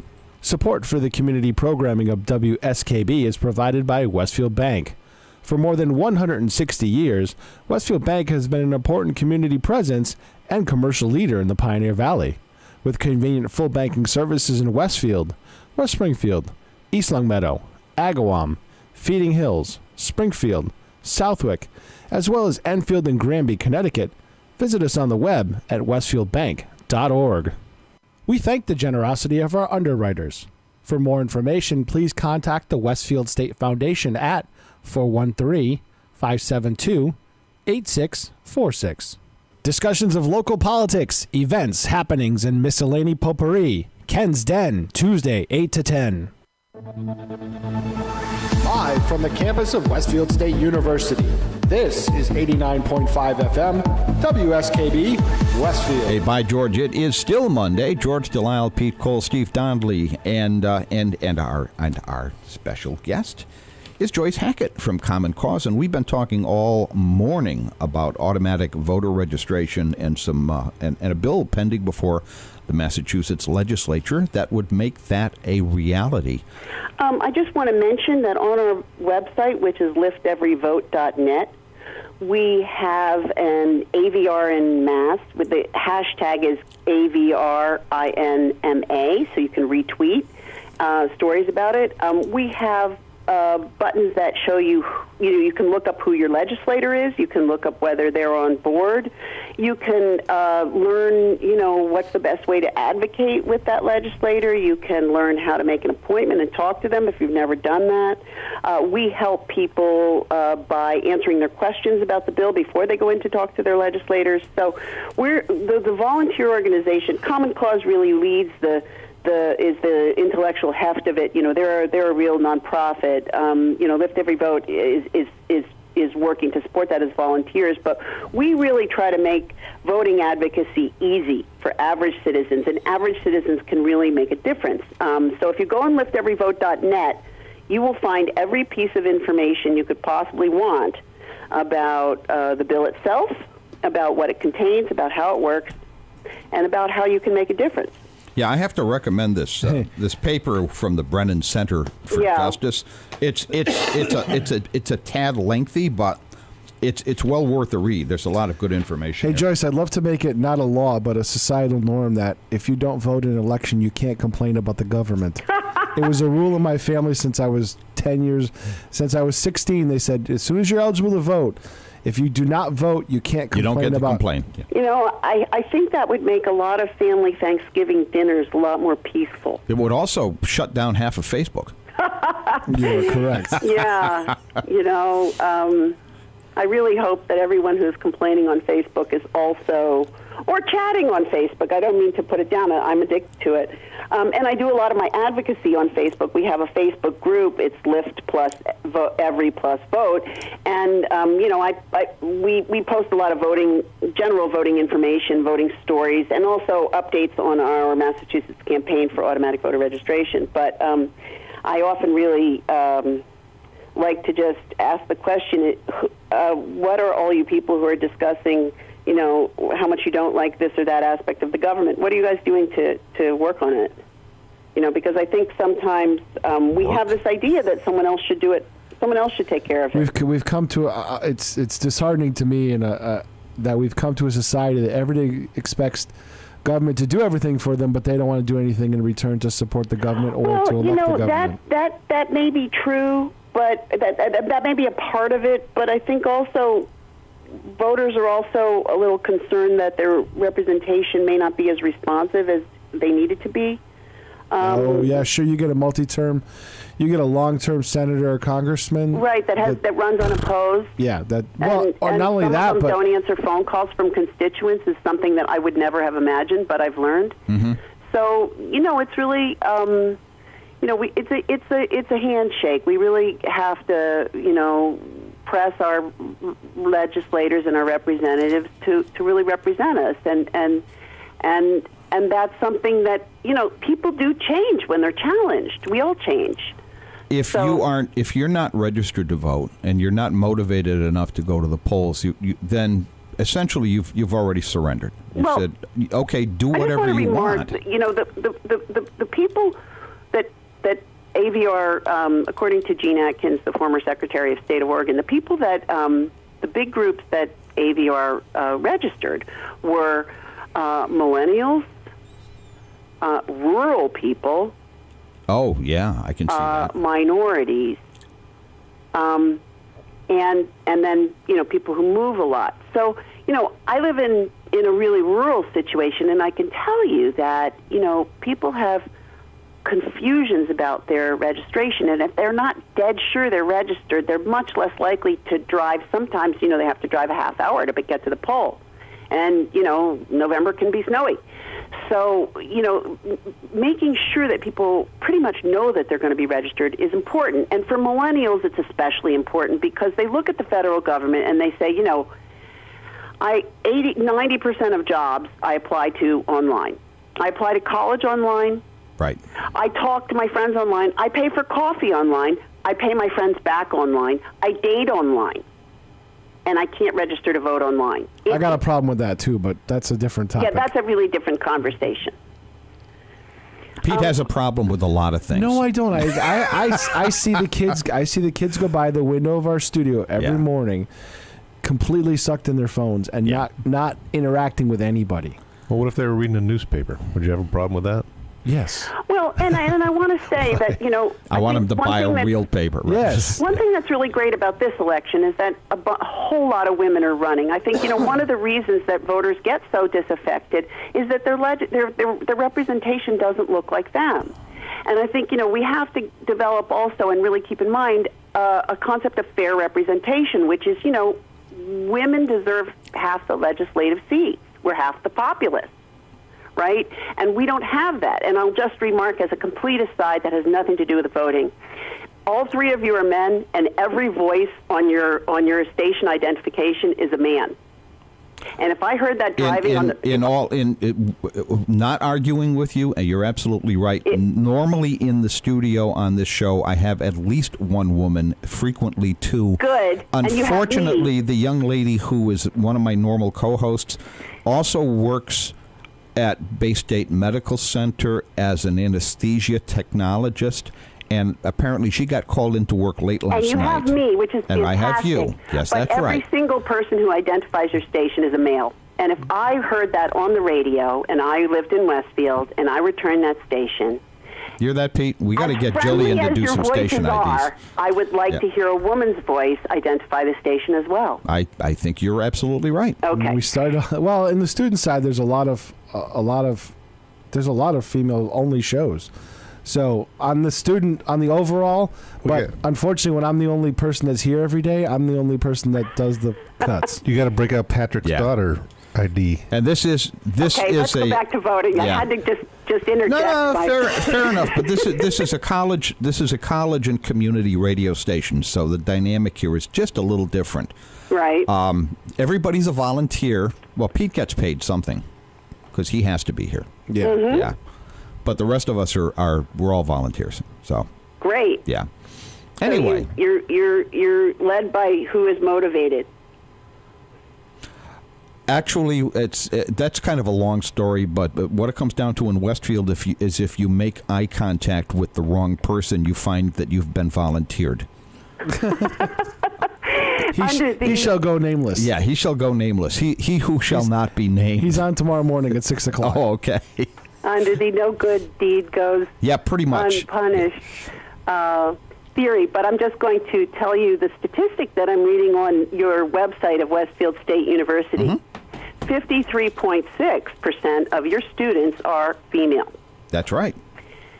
therefore, it's in everybody's interest to have more women and to recruit them. That's absolutely correct. Okay. Back to voting. I really think, having an electorate that reflects our population, it increases the pool of intelligence that you bring to the representation of our state and to the problem solving that we try to engage in. So, I think, again, I have many thoughts about turnout and about how we get people to participate and how we get people to participate intelligently. And I would just really encourage the people who are listening to really reconsider when you find that you're engaging in a voter-blaming interpretation of the problems with our election. I really believe that, automatic voter registration is just a really good government initiative. It's a good government initiative. It's a fairness initiative, and it's a consensus peacemaking solution that works for everybody. And it really gets us towards the result that we all want, which is fair elections, high participation, effective, accurate voter rolls. So, it's really a solution that works across the board for everyone. And given that it could save us a lot of money, we'd be crazy not to do it. Once AVR is law, once that happens, and I'm confident that it's going to happen. I'm hoping. What's next? How then do we take that and move forward with some initiative to get more of our voters engaged in the process and get more of them involved in actually showing up at the polls to exercise their franchise? Well, I think simply when our state makes the process of registration more accessible, people get the idea that the general public and the state government care about whether they participate, and that just first of all is a fundamental message. Like in high school, if you have a guidance counselor saying, "Hey, are you going to go to college? What college are you going to go to?" Already that question gives the message that this is a great idea to go to college, and why don't you think about that? So I think, when the government helps people to become registered and makes it easy for people to become registered, I think, eligible voters then feel, oh, this is a kind of better cooperation rather than something that I'm completely charged with doing. And I think that motivation is a really important factor.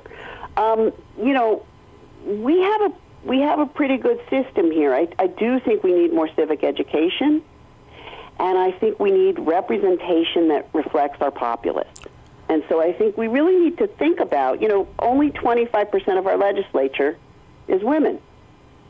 And, we're high for other states. So, only 20% of the Congress is women. Right. So, we hear all this, about the big wave, but the wave might bring us from 25 to 30%. That's still pathetic. So, really if we think about, who are our representatives, do they look like the breakdown of the population? Does the government make it a streamlined, modern process by which we can vote? We talk frequently on this program about we get what I would consider a respectable turnout at the polls in Westfield during presidential elections. I mean, it's about 75%. 75%. That's not great, but it's respectable. When it comes to municipal elections, it's absolutely pathetic. What did we have in the last one? 20%. 20%. 20% of the electorate bothered to go to the polls during our last municipal election, which means... actually, the last election was a little lower because we didn't have a mayoral race. With a mayoral race, it's around 20%. Yeah, I don't know the answer to that. I think it's probably... I think in terms of... It's at least equal responsibility, I'd say, on the elected officials to really communicate what's at stake. What does the mayor do? What does the council do? What are they voting on? And I think sometimes, these public education forums really make a difference, but we've got to figure out better information distribution, through modern means. So I've been really thrilled to see that many towns and governments have websites and Facebook pages that really convey a lot of information.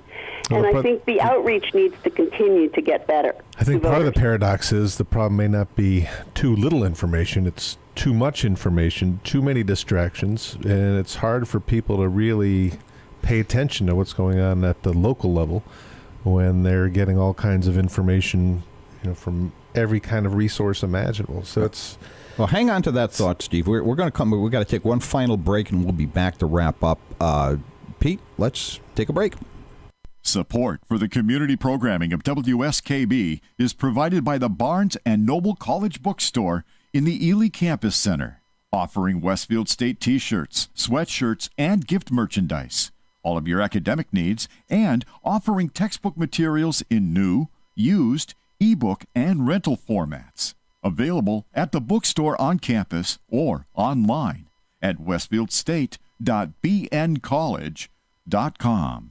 Support for the community programming of WSKB is provided by Wally Computer Associates, one of the largest technology providers in North America. Headquartered in Southwick, Wally provides all of the products and services that you'd expect from a world-class technology partner to schools, colleges, businesses, as well as state and local governments and agencies. Wally Computer Associates, meeting all of your technology needs.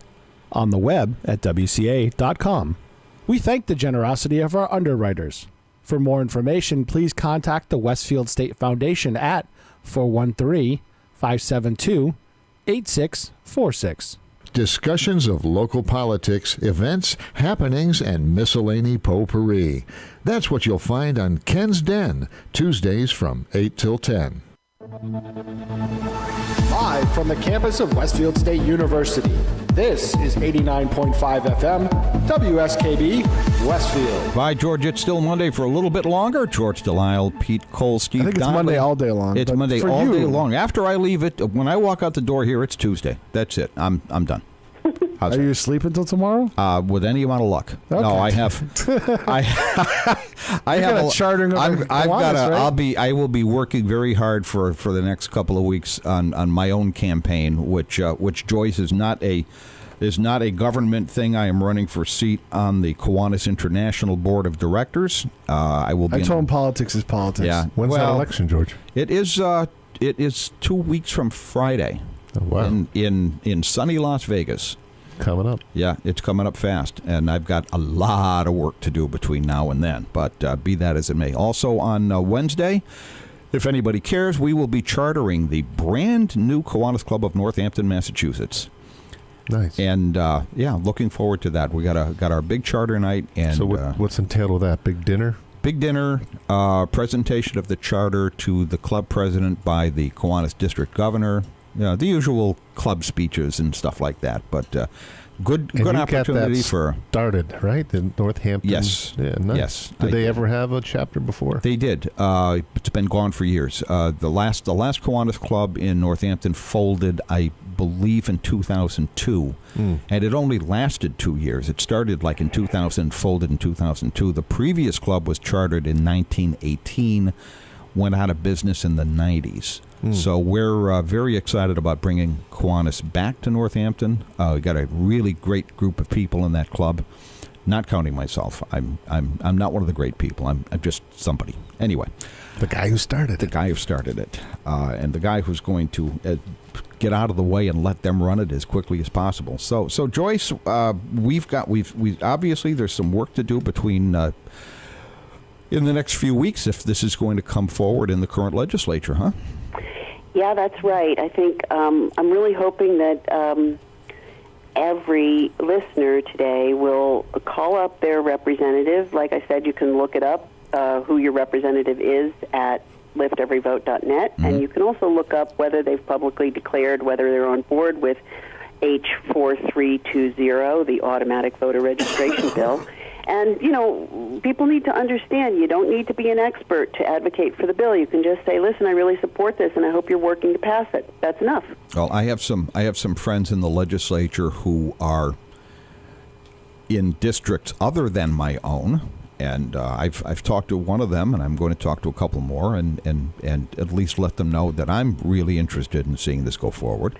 That's fantastic. You will get the honorary Defender of Democracy medal from me personally. I'm serious. I'm not being sarcastic. It takes the efforts, it really takes, an entire electorate to defend democracy. And, there are many, many ways to do that, and we will still be working after we pass this bill. There are many important initiatives on a national level.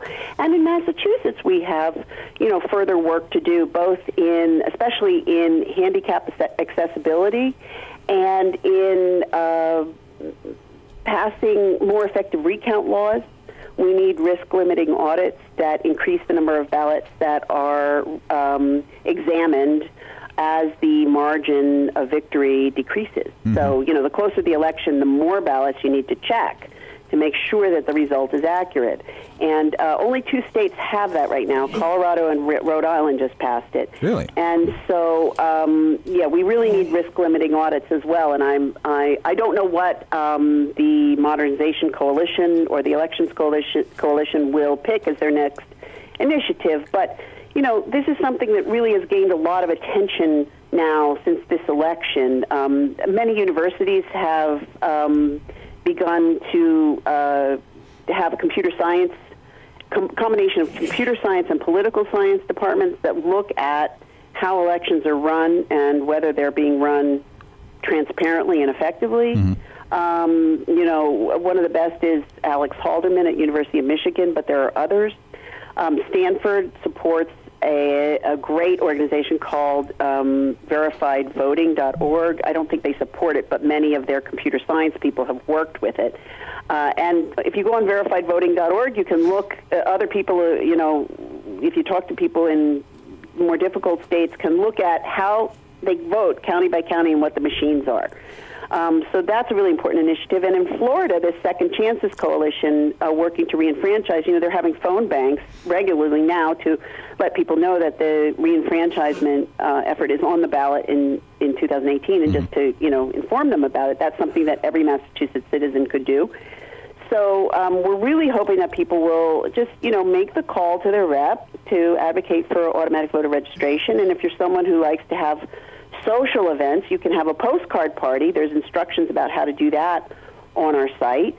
And, anybody who needs further information or instruction, both on the bill and how to advocate for it, can sign in, fill out the form at lifteveryvote.net, and I will immediately get in touch with them. If they have a question, they can put it in the comments, and I will get in touch with them. I will get back to you. Joyce, just so you know, Pete will later today, at least I hope later today, Pete will get this program up on YouTube. Great. And I will send you a link, and we'll be posting a link to the program on a number of our Facebook pages. That's fantastic. I'm not sure I want to hear it because I'm always horrified by the sound of my voice. We all are. Everyone is. You have a perfect voice. No, I don't. Everyone is horrified by the sound of their own voice. Correct. Voice. Yeah. And I really appreciate that. You sound just fine on the radio. Yeah, especially and you're on the telephone, which makes your voice sound like you're talking to a tin can. But that's okay. Because it's the content that matters. Good. And you handle yourself just fine on the radio because you know the material you're talking about and you're well informed, and that's really what counts. So well, thank you. I really appreciate it. No, thank you. This has been a really enjoyable program for me. I've learned a lot, and I'm hoping our listenership has learned something, and I'm hoping that many of them will take the opportunity to be proactive on this thing and talk to John Vilas or whoever their legislator happens to be, or their state senator, Democratic and Republican city committee chairs. That as well, yeah, or the city clerks, because the city clerks have a great deal to do with this as well. But I think it's in everyone's interest to encourage our unfranchised electorate to become franchised, get registered and go to the polls and take part in the political process. Absolutely. I think that's right. And I think the time spent making a phone call is a lot less than the time you will spend at the polls, waiting in line, or dealing with an unfortunate issue that you have with the government. This is a big bang for the buck. Advocacy work. It is. It really is. I've got to say that I've lived in Massachusetts my entire since I've been old enough to vote. I've lived in Massachusetts. No, you're lucky. I've never voted in another state to my recollection. I might have voted once in Connecticut when I was in between marriages, as they say, but it's mostly been in Massachusetts, and I can't say that I ever recall waiting in a line of more than a couple of minutes to cast a ballot. Yeah, I think so as well. I think that happens more in the city in Boston. I don't think that Massachusetts wait time is particularly onerous, but nevertheless, when you aren't on the rolls and your record is inaccurate, you do have to spend a bit of time waiting. So even that is something that just the time spent on not just the 15% who aren't registered, but also the many people whose voter record is outdated or inaccurate. Those people have to wait while those records are checked. But again, that's not like something that come out of the woodwork. I mean, we know when an election's going to be. Well, that's true. But often some. I mean, I think we're talking about situations where somebody goes to the polls to vote. Right. No, that's exactly what we're talking about. Yeah, they go to the polls, and is your point that people know enough to check the registration? Well, maybe they should, but I mean, this would clear that up. People in New Marlboro do not have. Many people in New Marlboro don't have internet. And we don't have broadband, and we have very spotty coverage even with DSL. Right. We have a monopoly, and Verizon provides it, except that they don't provide it to a lot of people if they're too far from the box. Right. They're not laying copper. We really need broadband, and even that gets in the way. Of course, it gets in the way of applying for jobs and applying for education and just, basic access to information in the world, but it also gets in the way of voter registration. Yeah. I mean, every obstacle. I can check on my phone because I've done it before. Yeah, you can, sure. And you can check if you're registered? Yep, you can. And you can actually see what precinct you're supposed to vote in. And where do I vote? Correct. Mass.com? Yep. Okay. So that's a wonderful resource. It's not available to everyone. No, I understand that. That's why I don't have a problem with this. It'll clean up those roles. I don't have a problem with the bill, especially since it's already funded. Now, That's Pete, you came into thing. this conversation a little skeptical. No, At least you sounded that way. No, have you been converted? I didn't. I wanted to know. For it. I wanted to know questions. I wanted to know that it would be comprehensive enough where major things wouldn't fall through the cracks. There's always going to be little things that fall through the cracks. That's the nature of human beings. But I wanted to make sure the major things weren't going to fall through the cracks, especially since I know that there's a lot of people who are driving that aren't citizens. So that was one of the questions that was addressed and answered. Gotcha. Right. Joyce, I want to thank you so much for taking so much time out of a very early morning to work with us and to educate our listeners as to this bill. It's been a real pleasure having you on the air, and thank you again. Well, thank you for having me. It's really been a pleasure to talk to all of you. Okay. Bye. That pretty much wraps up. By George, it's Monday. It's still going to be Monday for the rest of Monday. For you, be assured. For the rest of us, maybe not for you. Very shortly, we will have Michael Buster McMahon bringing you all manner of wonderful things on his show. The new name of which I forget right now. That'll learn you. That'll learn you. Yeah. That will learn you. With your average alum, Michael Buster McMahon. Absolutely. Yeah. He's not average. He's considerably above average. Why do they call him Buster, by the way? Where does he get that nickname? You have to have a stage name. He likes to bust people. I don't know why. In tribute to Buster Keaton, one of the greatest entertainers of all time. When I was in musicals here, I couldn't sing or dance, but I knew how to fall, so they always gave me the parts where I got shot or fell off a ladder. It's true. Well, there's more information than I needed. Thanks for being with us this Monday. We'll see you next week, ladies and gentlemen. Bye-bye now. Support for the community programming of WSKB is provided by Bay State